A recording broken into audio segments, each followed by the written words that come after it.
Hi everybody, welcome back to my channel. He underscore a underscore narc underscore sis. He a narcissist. What is going on? Happy Wednesday, everybody. Hump day. He a narc Wednesday. Stop playing with me. Alright, so last week I left off with me getting rid of him, the hoovering, what that felt, what it looked like, the back and forth, trying to pull off the no contact and then giving in to the no contact and leaving off with no contact. Now, this episode will entail what it looked like for me as far as trying to co-parent with this gentleman. Gentleman even. Shay, you just too nice. Anyways, it will entail what it felt, what it looked like to co-parent with him. Alrighty. So, as he's back home doing his thing, I guess trying to get his life together or whatnot, he got into a situation where he began to start drinking heavily, doing drugs heavily again, and he felt that he needed to get away. And it's very strange how it all played out, because during this time I'm still like speaking with him, mainly because of our son, and trying to make sure my son knows who his father is, make sure my son is still able to build somewhat of a relationship with his dad, even if it was just through video calls or phone calls. At least my son was able to hear, his father's voice. So I attempted that. As much as I could until it became like just unbearable. But I attempted it numerous of times. I attempted to make sure I didn't allow my thoughts, my feelings, my emotions to affect my son's relationship with his father. But his father made sure he made sure he allowed his so-called feelings, so-called emotions to affect the relationship with his child. But moving on, he got into a situation, and he tells me basically that he, because he went back home living with his mother, his stepfather, his family, or whatever. It got into a situation to where basically his mother needed her peace. She needed to find her peace, and with her children still being in the household, she couldn't get her peace with them all there. So she decided she's about to move, and I'm not going to tell you where we're moving, and you can't come along. That was his situation.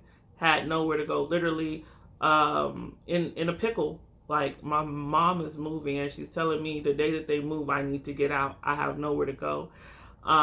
He let me know that he was looking for a place, and it was very difficult to find a situation like a roommating situation or whatever. It was very difficult for him to do that alone. I believe he at one point he told me that he found a place, and that he was going to need like a couple $100 for the deposit for the place.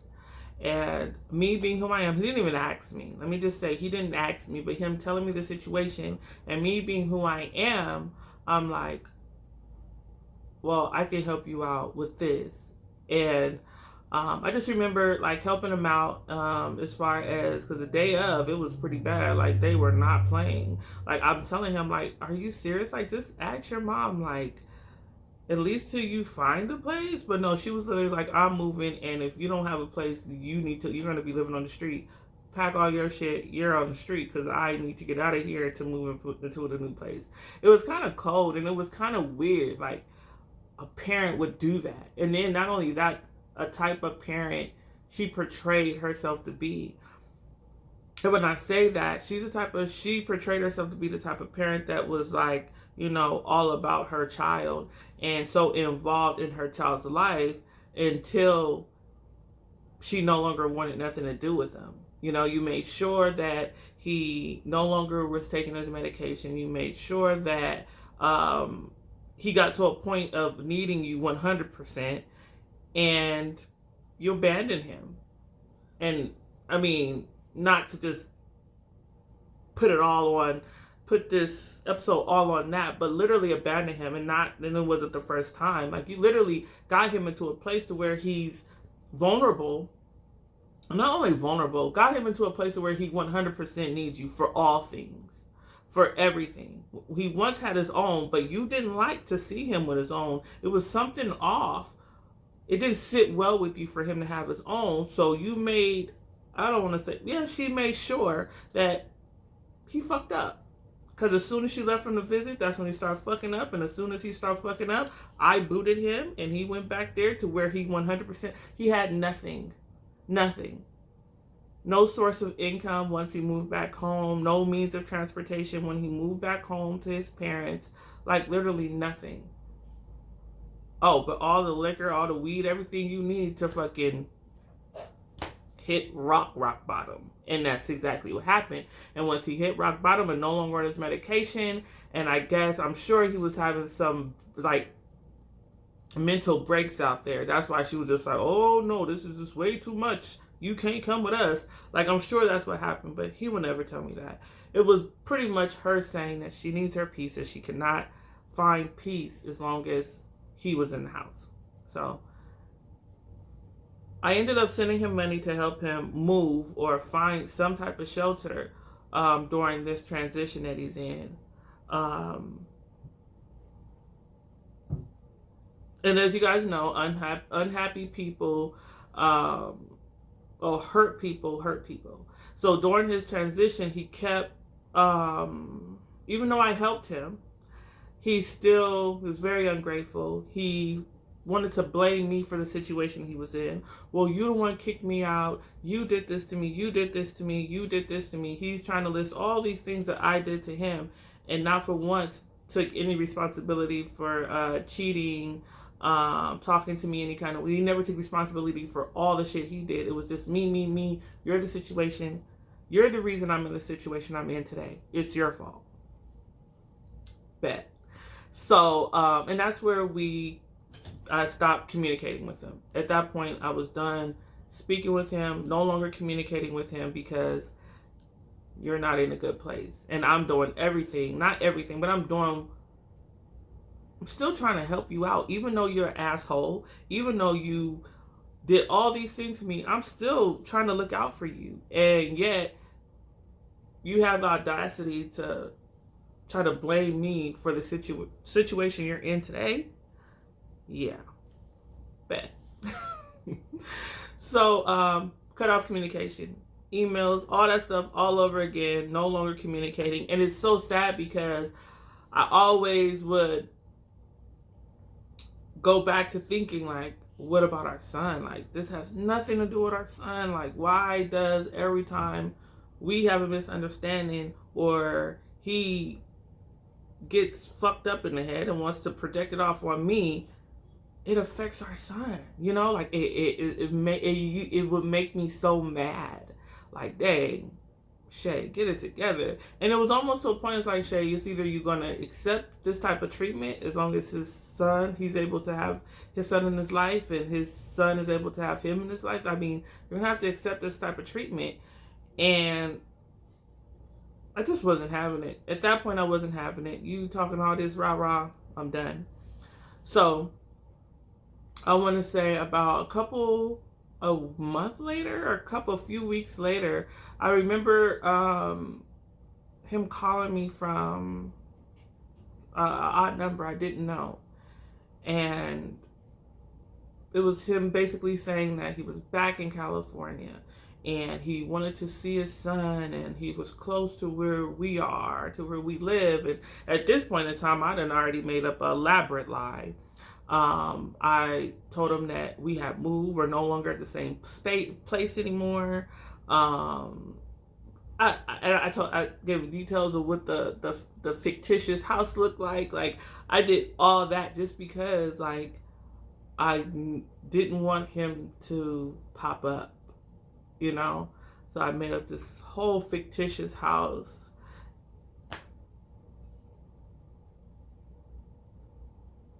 Just so he will leave us the fuck alone. Like, really. And he was like, okay. And I remember one day, so anyway, he made his way back to California. And I remember one day he messages me and he's like, hey, so I'm in the city. I'm gonna go by our old house or whatever. And I mean, I was like, my anxiety went through the roof. I'm calling my mom, like, oh my God, mom, he's out here. He said he's gonna come by the house. So I'm trying to like hide stuff in the patio because I know he can't, like, I moved my car so where he couldn't see our car. I freaking tried to like cover the patio in a way to where he can't realize like it's still our stuff there. Like, I was like, went into a full-on panic. And anyway, he ended up not coming by or whatnot that day, but a couple days later he did. I didn't open the door. I just told him like, this is not okay. This is not cool, you know, and he left. But I unblocked him. I ended up unblocking him, and we began to communicate again while he was out here. While we were communicating while he was out here, I felt it was only right. Like, he's so close, and his son is getting older and older. And take note, at this time, our son is 1 year old. You know what I'm saying? I'm just feeling like he's just missing out on his son's whole life, like, all because we can't get it together. All because like we couldn't get it together. Like, it was just so unfair that my son has to miss out on having a father, all because me and his father can't get along. And yeah, it was just pretty bad, and I just feel so guilty. Like, I feel really guilty about that. Like, this is not cool. This is not all right. So so my other kids, they were away. And while they were away, I arranged, after I had got off work, I arranged for next to come and see his son. I thought we had communicated for a couple days pretty well, and I felt like I wanted my son to see his dad. Like, it's been a whole year plus. Shay, take one for the team. You know what I'm saying? And I took one for the team. One of the things I told him, it was many things I told him. These were the rules that were laid out for him. All right, I'm going to allow this to happen, and you can come here. I'll be upstairs, and you and I can visit downstairs, but I'll be upstairs. Do not attempt to come upstairs. Do not come upstairs. We have nothing to talk about. I want you to solely focus on your son. So he comes. My anxiety was through the roof. Like, the whole 2 hours before he got there, I want to just say no, and then I'm saying yes, and I'm saying I want to say no, but I'm just fighting with this. But I'm thinking like, how could this possibly go wrong? This is for our son. How could this go wrong? Ladies and gentlemen, let me tell you how it can go wrong. He comes, the whole time he's like, so he sees his son, he's excited to see his son. Well, he portrays a role of being excited to see his son. And, but the whole time he's like gawking at me and, Shay, can I get a hug? Can I have a hug? I haven't seen you so long. Can I get a hug? Like, no, you can't get a hug. You guys enjoy. I'm going to go upstairs. So that's what I did. So I come upstairs, I start watching TV, and I'm just trying to like listen, because I know like my son and him don't really have a relationship. So I'm going to listen, make sure my son is okay. Like, you know what I'm saying? But at the same time, giving them their space. And he's excited. He's never seen, he didn't get to see everything. He missed every milestone his son had, from sitting up on his own, crawling, goo gagaing, talking, his first words, like literally next missed all that. So I'm thinking he would want to enjoy these moments, you know what I'm saying, to see his son and experience the milestones that he missed. And no, first moment he got, he put our son on the stairs, and he's like, "Let me see you crawl up the stairs. Let me see you crawl up the stairs." And I'm hearing him like telling our son to climb up the stairs. Wasn't scared of that. My son knows how to climb up the stairs, but I knew what he was trying to pull. I knew what game he was trying to pull. So my son makes it up the stairs, and my son runs into the room. So of course, next runs into the room. He was like, and the first thing, he was just looking around, and he was like, "Oh, you changed it around. Oh my God, the bed looks so comfortable. May I have a seat?" No, none of that shit. I told you not to come upstairs. And I said, and then you sit up and you try to guide him to come upstairs just so you can come up here. No. And he was like, and I'm laying down still. You know what I'm saying? Like, I didn't want to, I'm laying down still. I didn't want to sit up and be like abrasive and shit. You know what I'm saying? Like, I'm like, no, go back downstairs, thinking he would respect that. Totally wrong. He did not respect that at all. He came up, he started like he tried to rub on my thigh and was like, wow, your skin is so soft. I'm like, please go downstairs. Like, this is what I'm talking about. At this point, I sit up. This is what I'm talking about. Like, see, this is what I'm talking about. This is for you and our son, and you're sitting up and not even focused on him. Like, you set up and acted like you just really missed him and you wanted to see him, but you're sitting here and you're just focused on me. And I was like, please go downstairs. And I mean, the fact that I had to get like that in my own home with a person that would have done that portrayed a role, I would do anything just to have a relationship with my son, but you couldn't leave me the fuck alone for fucking 30 minutes? Like, you couldn't do that. So I got really upset, and I told him to go downstairs, and yeah, told him to leave. So he ended up leaving, and it was like it was like kind of like a battle of getting him to leave, but he had to go to work anyway, so he left. And let me tell you, after he left, I remember the relief I had after he left. Like, the feeling of just relief, like I can breathe. Because the whole time he was in the house, I was tense. And I couldn't understand, like, how could I get that way? Like, how could I feel so tense like that? Tense. And to think, like, the whole 2.5 years you were together and you guys were living together, like, that's how I lived. Tense. Every day. Woke up tense. Spent the whole day tense when he was around. Went to bed tense. Woke up tense. Like, I spent my every day, like, feeling like that. And just literally, when he walked out and feeling that relief, like, oh, God. And then realizing I do not miss that feeling at all. Like, how can a person have that much control just like from their presence, like, to make you feel,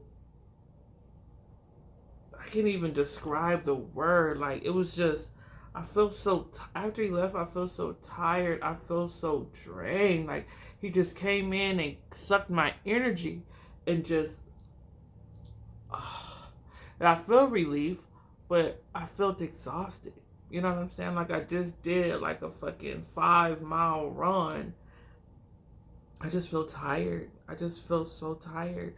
And I remember the next day, waking up in the morning, I still feel tired. I went to work, I still feel tired. Like, it literally, I would say it took me like 2 to 3 days to just get back to feeling okay.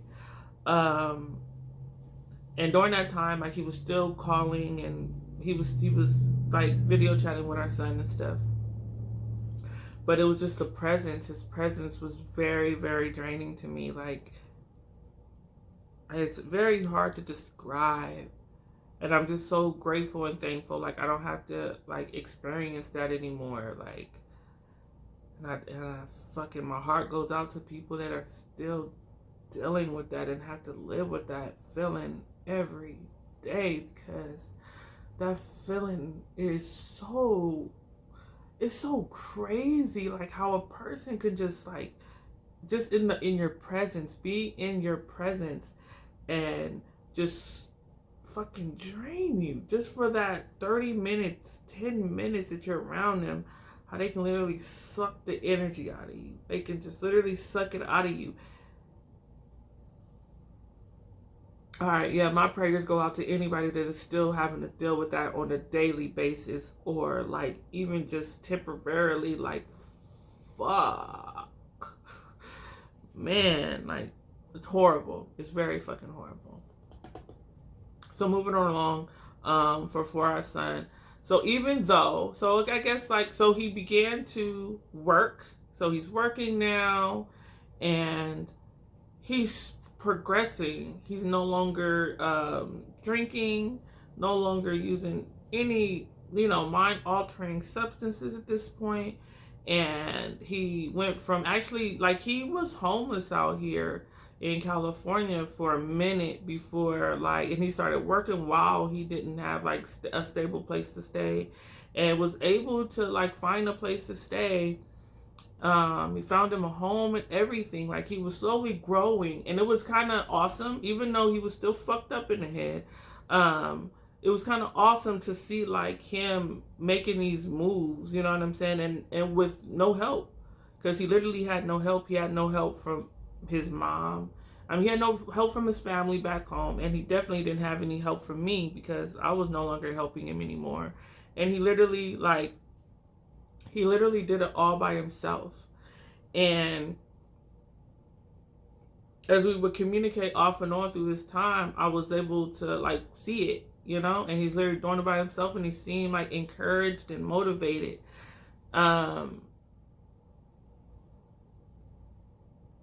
Once he started working and once he got a place of his own, I felt like Shay. This is how I felt. And this is how I felt. I felt like Shay, he's trying. He wants to be a part of his son's life. Let him.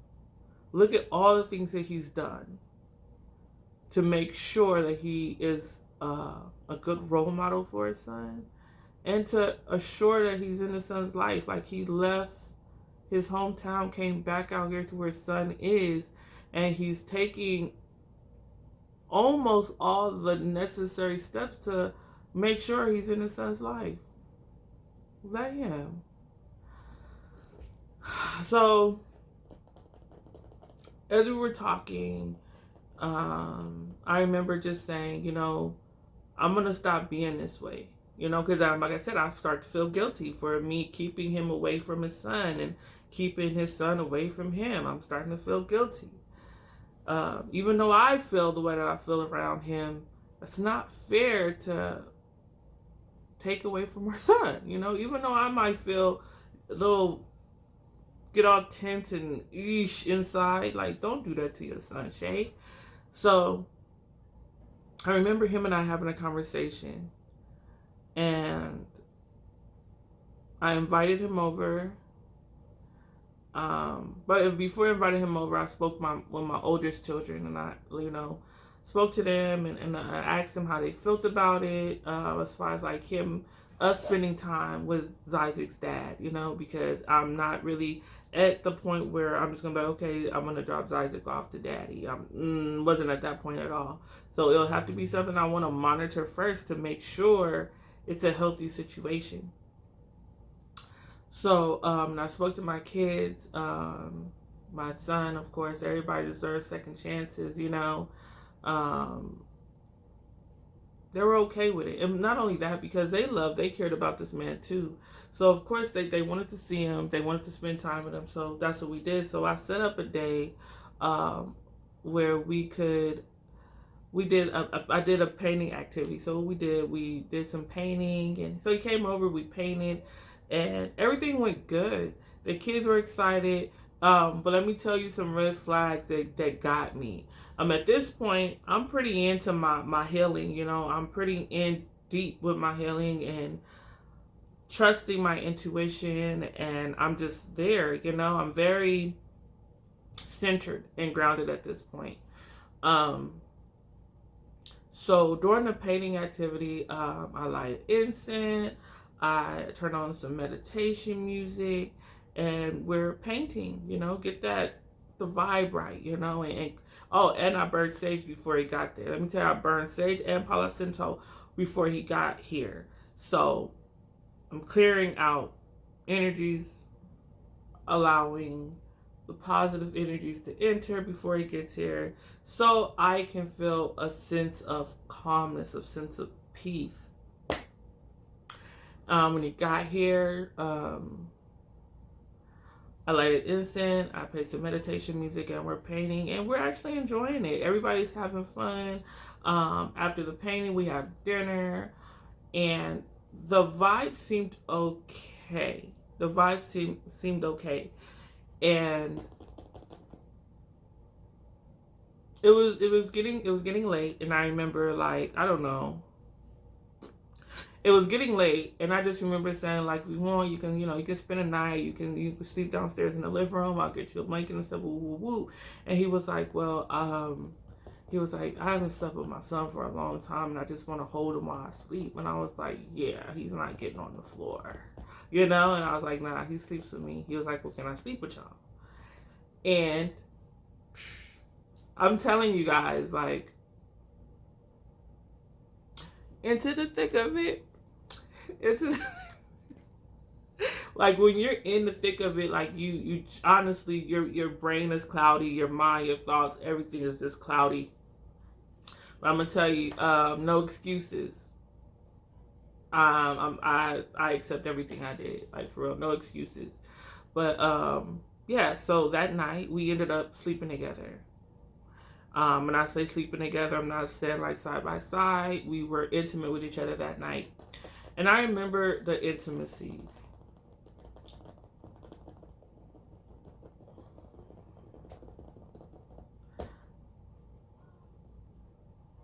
At this point, I was a year and like 2 months celibate. I was a year and like 2 months celibate. Last person I was with, of course, was him. And I really was into cleansing myself, healing myself from everything. And I just remember that day and feeling like we can probably make things work. We're not going to rush it, but we can probably make things work, because he was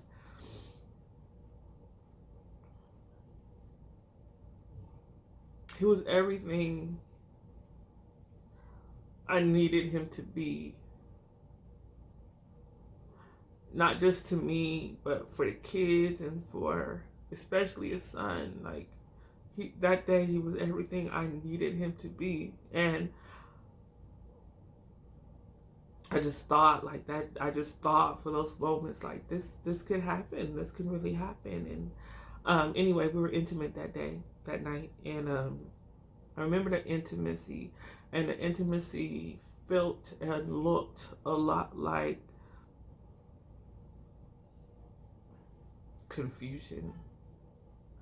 I remember when we were in it, just remember breaking down, crying. And all the hurt came up. Like, all the hurt came up. His lies, his cheating, his manipulation, all the hurt, all the pain came up while we were in it. And I'm crying, and I'm asking him, why did you do this? And I remember, like, him trying to make love to me. I remember him trying to make love to me. And he's whispering in my ear how sorry he is, how he didn't mean to do it, and he don't understand how he could hurt me like he hurt me. And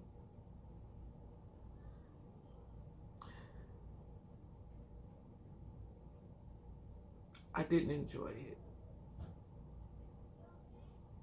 because I was hurting.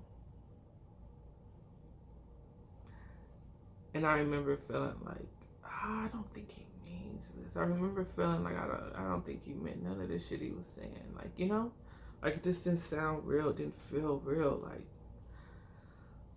and anyway, went to bed, woke up that next morning, and I remember the way I felt drained. I felt drained. I mean, usually Sunday mornings I'm up doing laundry, you know, on it. This Sunday morning I felt drained. It's not because, oh, we stayed up late. Like, no. But I felt drained. And the drain I felt was the same feeling I felt when he came to visit, but worse. It was like when we were living together and me struggling to get out of bed. Like, that's how it was that Sunday morning. Me struggling to get out of bed. Like, I didn't want to get up. I didn't want to go do laundry. I didn't want to do nothing. And, but I did. Like, I pushed myself. I remember the feeling. I said, oh, shit, you tripping. I got up. I started sorting the clothes out and started doing the laundry and stuff. And I remember I went and got the kids donuts. Because laundry day, I always go get the kids donuts. I got the kids donuts, and like I wanted to stay on my same routine. I wanted to stay on the same routine, and I didn't want to like flinch. You know what I'm saying? I didn't want to, you know what I'm saying? Like I wanted to stay on the same routine. So long story short, he ended up leaving. He had to go to work that evening, so he ended up leaving like, I don't know, middle of the day. He ended up leaving, and once he left, like a release, I feel relief. At the same time, I feel tired. I feel drained. I feel like, fuck. Like, how does this happen? Dang, do I love this man that much? Like, this is my head at the time. Do I love this man that much? Like, whew.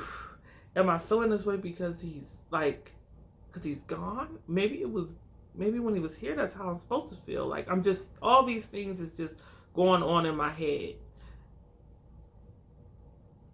So the next week, the following couple days, the whole week up until the next weekend, everything was fine. Our communication was on point. It was like, yeah, we finna work this thing out. Hey, you know? Next weekend come. Yeah, the next weekend comes. He gets everything. He buys our son clothes and stuff and shoes, all this stuff. He buys it for our son. And he gets here, and the activity for that day was, I don't know what we did that day. I think we like played Uno or something. Like me and the kids and all of us, we enjoyed everything. Like we were just enjoying the moment. And I just remember that day, like little things started to watch.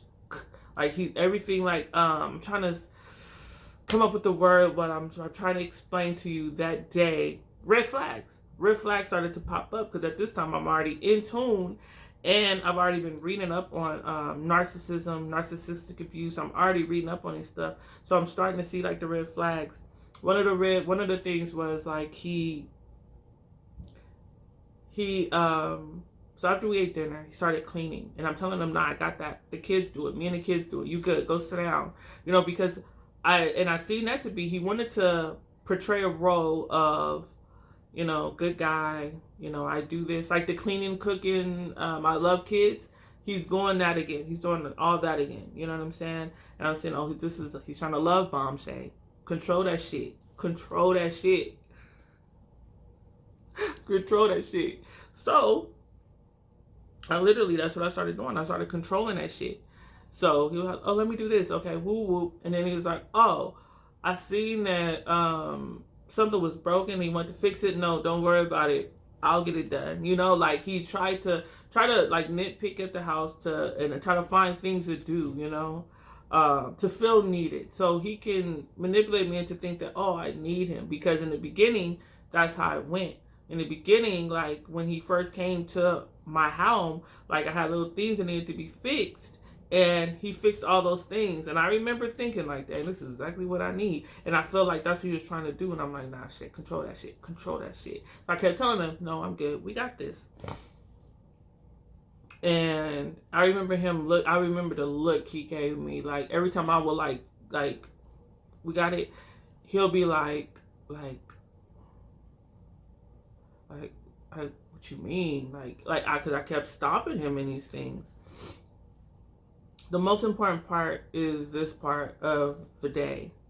So evening comes, all the kids are asleep, and we are laying down, and we're about to be intimate. I wanted to try it one more time, being intimate with him, because I felt like I had too much pain, too much hurt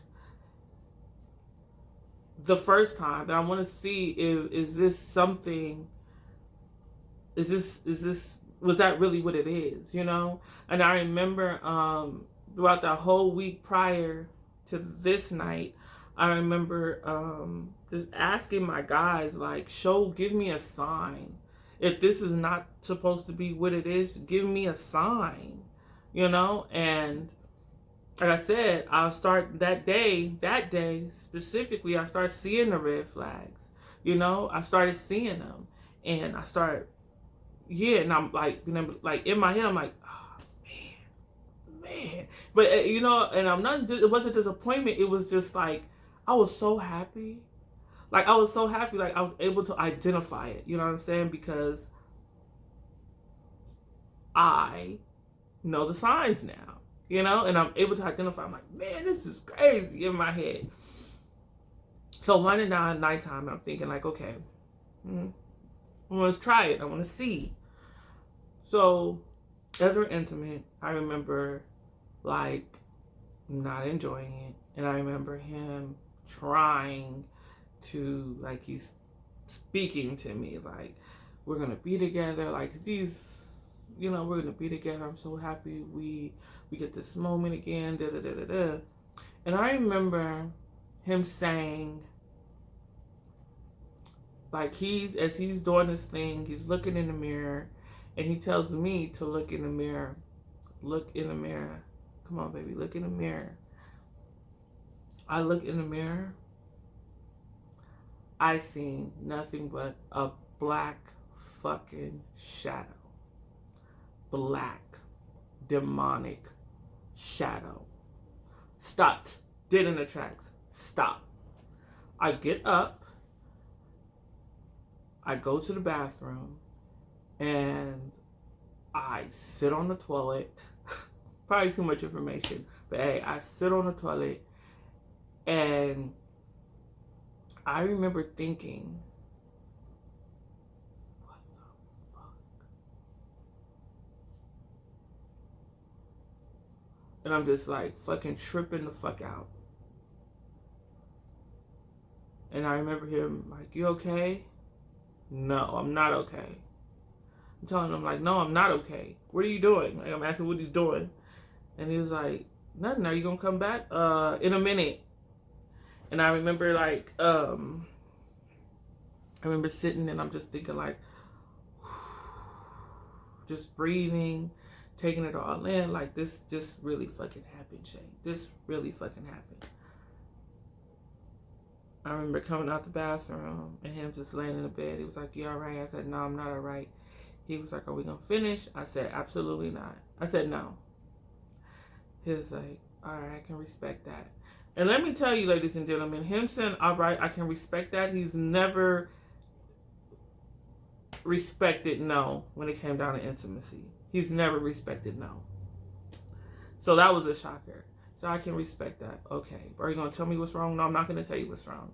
And I remember him just saying, okay, well, I'm going to go downstairs and I'm going to go make something to eat. And he did. He went downstairs and made him some nachos.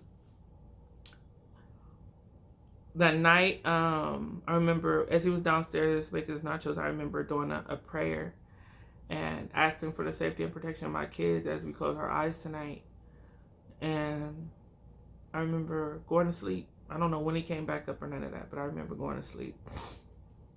Which is crazy because I don't really just knock out like that, but I went straight to sleep because I don't even remember him like coming back upstairs. or getting in bed or none of that. And he didn't even bother me. Usually he would bother me. Like when I was asleep, usually when we were in our relationship, when I was go to sleep, he would always wait till I went to sleep and take it. This night he didn't bother me. And he respected that I said, we're done. Like, we're not gonna finish. Like, he respected it. I like to think in that moment he realized I have power. I like to think in that moment he realized I seen him for who he truly is, to where he couldn't even like press the issue or press anything. So, and next morning I remember waking up and I'm like, hey, you gotta go, we gotta go here. And so whatever, he ended up leaving that day, that next morning. And I got up, I felt like shit, but I got up and did my Sunday thing. Did the laundry, got the kids donuts, So I'm on a move, and then I ended up going to my mom's house as well. Like, I just stayed focused and kept it about my children and didn't want to not, keep going back to what I seen in that mirror. I know what I seen, and I knew at that moment I cannot be intimate with this man. This man carries a lot of demons in him, and it showed. You asked for signs, you wanted to see, you seen. And that's all I needed. That Monday, our son had a doctor's appointment. And the Sunday night,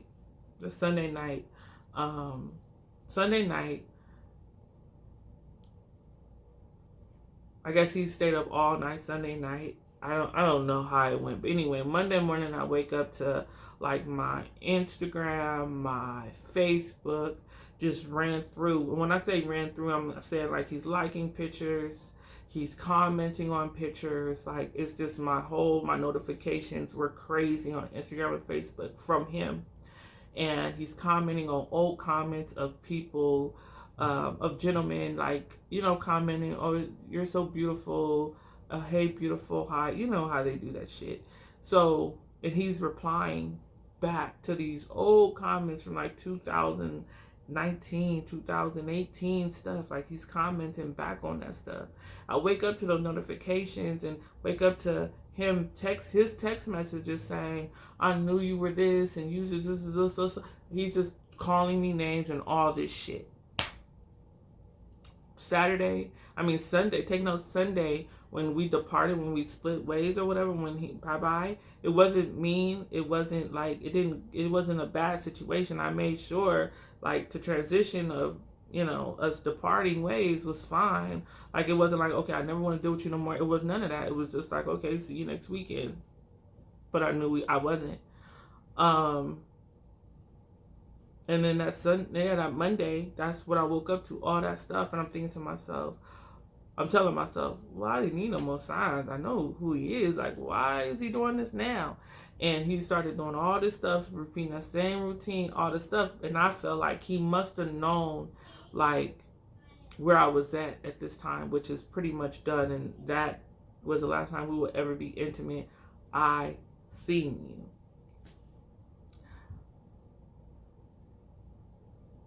Yeah, I seen him. And that was that. And from that point on, it was all bad. I blocked him and everything again. I went completely no contact for about... And this is the thing, too. I want you guys to take note on this when it comes down to you dealing with a narcissist. You must be the first person to block them on social medias, because they will take the initiative to block you first. And with that, they still have control. Because this is what he will do all the time. He will make sure he will block me first, to where it'll be like months had passed with no contact, and all of a sudden he unblocked me, and he'll do it in the middle of the night where he knows I'm asleep, to where I'll wake up to like the notifications. Like this, I feel like it's just a mind game, just to see, like, I've been on your page, I see what you've been doing, like, it's like stupid shit like that. But that's what he would do. I would wake up in the morning and, oh God, and there's notifications from him and all this stuff. And just fucking sad. Just fucking sad. But I'm telling you, take the initiative to block them first, because if they block you first, they still have the control to unblock you and block you whenever they feel they want to. You know what I'm saying? To fuck with you whenever they feel.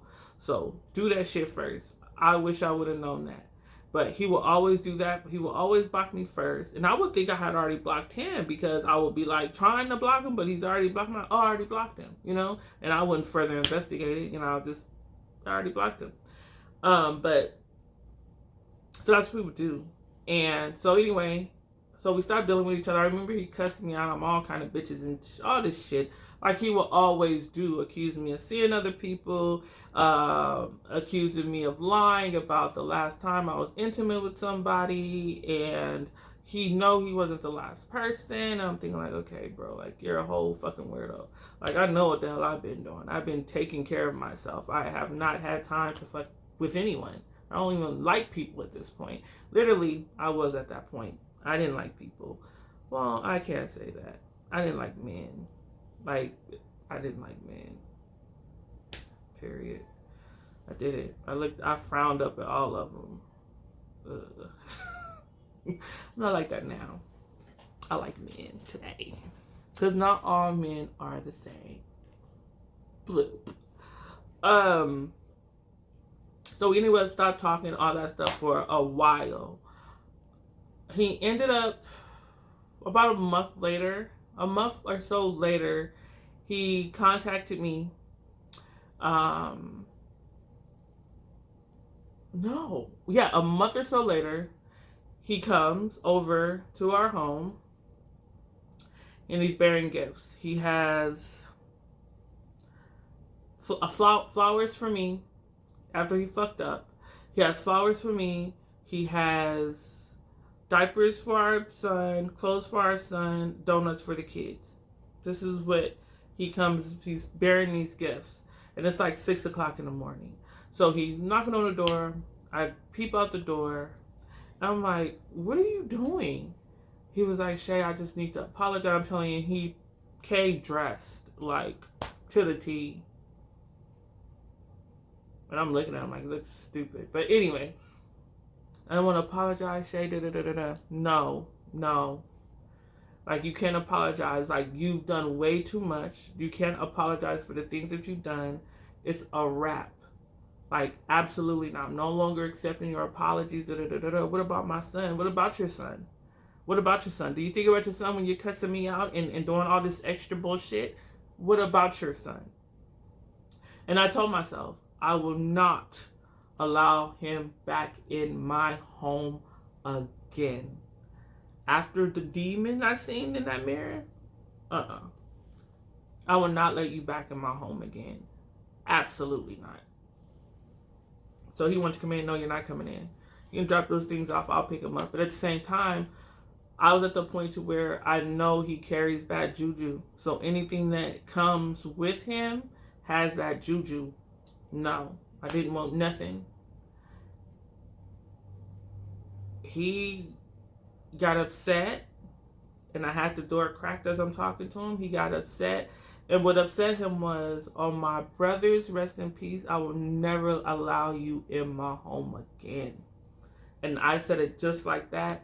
He barged in the door, pushed the door open, pushed me down, runs up the stairs, pushes me down the stairs. As he pushes back and I'm trying to grab him, he pushes me down the stairs. He grabs our son from my daughter and takes our son out of the house, and he's like just in the street with our son, like just holding our son and just in the street. And I remember like my son, my boys, my kids is crying. They're just like, what? You got my baby brother. And I just remember like trying to center myself in that moment. And it was the most difficult thing I ever had to do, is try to center and ground myself in that moment and tell myself, Shay, everything's gonna be okay. Don't get crazy. I had 1,000 thoughts in my head. Girl, go grab a knife, shake, bro. Like, I had so many thoughts in my head, but I'm already At this point, I'm in this place of I'm knowing what I'm dealing with. At this point, I'm knowing what I'm dealing with. And I know the best thing I can do in this moment is be calm and make sure your children are calm. So I try to calm my kids, and at the same time, I'm just watching him with our son, because he's not taking off with him. He's just holding him and like talking to him or whatever. And I just remember at this time I had had a pendant. I think it was amethyst stone on my pendant, crystal on my pendant, and I pendant, and I just was just rubbing it just like this, like I'm just rubbing it, and I'm just waiting for a sign, so I'm doing this, and I get the phone, and as he sees that I'm on the phone, because I'm calling the police at this time, and I was scared to call the police because we have there's no orders when it comes down to child custody. So at the end of the day, me calling the police gonna say, ma'am, this is his son. Do you guys have any child custody orders? Okay, he can go with his son.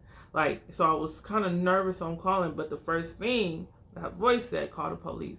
So I called the police, and as I'm calling the police, he sees that I'm on the phone, and he's like, he starts to make moves to his car.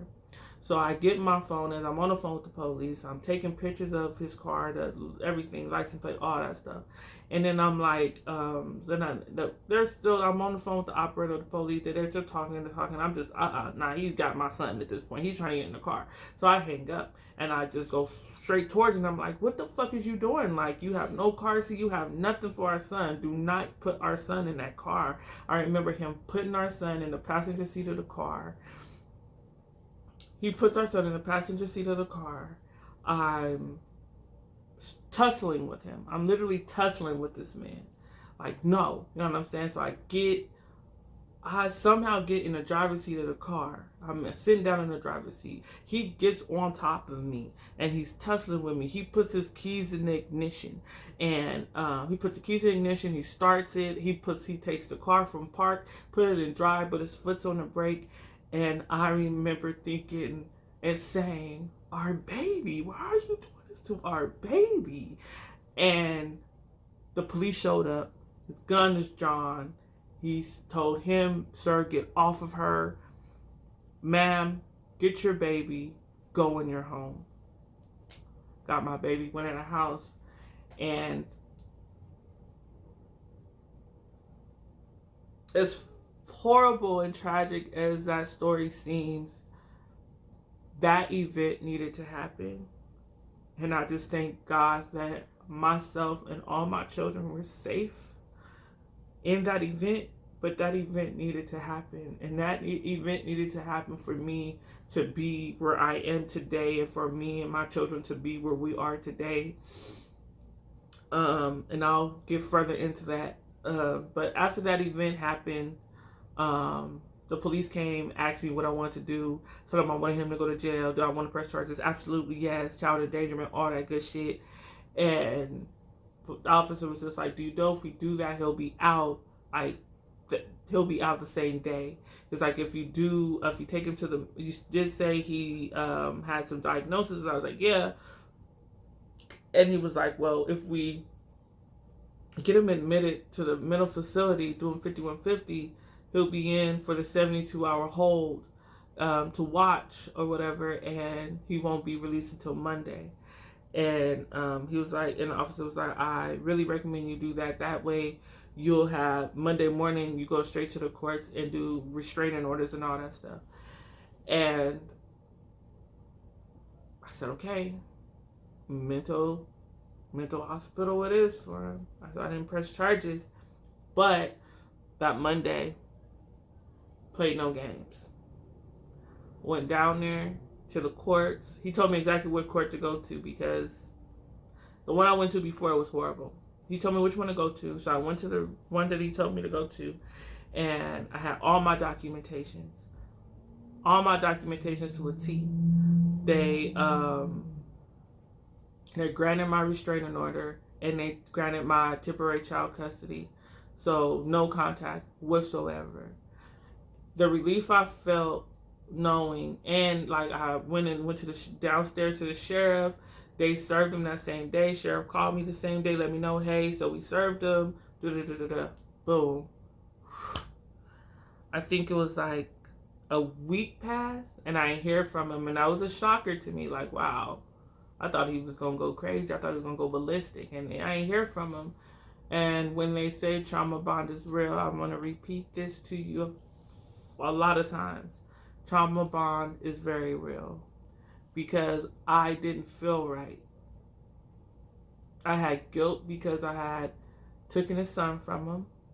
I felt guilt that I had got him admitted to the mental hospital. I wanted to apologize to him. I wanted to tell him I'm sorry that I did that. I literally said, Shay, fuck your own feelings and just worry about him. And I really did that. After like 5 days, I was just like conflicted to the point I reached out to him. And I remember when I reached out to him and him telling me, me reaching out to him with a message, which was, you need help.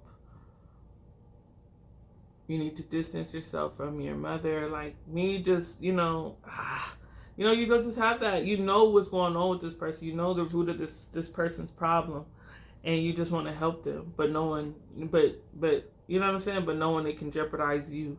But anyway, so that's what I did. I reached out to him, and he was like, I don't believe you did this. And then anyway, it went from that to a calm conversation to where he's somewhat we're having a calm conversation. And I let him know, like, the reason behind it. It wasn't to hurt you. It wasn't to harm you. It's to get you to see what the fuck is going on. Because in the back of my head, even though all the red flags were there, even though I seen a demon in the mirror, I still could not believe he was truly a narcissist. I still didn't want to believe what I seen with my own eyes. I still didn't want to believe it. Because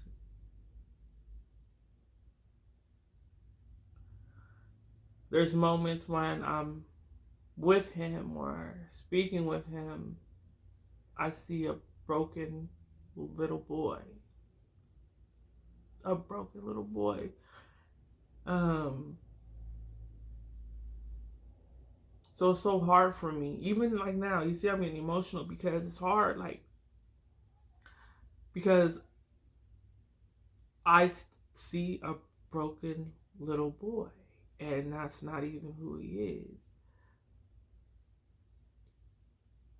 I see his inner child.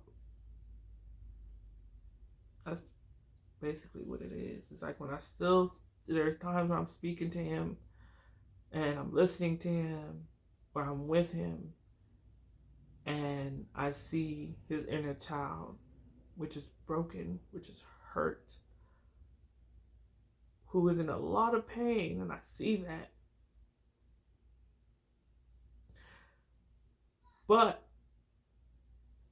the reality of it is that he's a narcissist now. He's a narcissist now. I hate that I'm connected to that inner child of his. I hate that I am connected to that inner child of his. But the reality is, he's a narcissist now. And there's no coming back from that. There's no coming back from that. Okay, you guys. So that was the attempted co-parenting episode. Jeez. For our son. Number 7. All right, next week we'll be on episode number 8. And episode number 8 will be the No Supply, No Worth. And actually,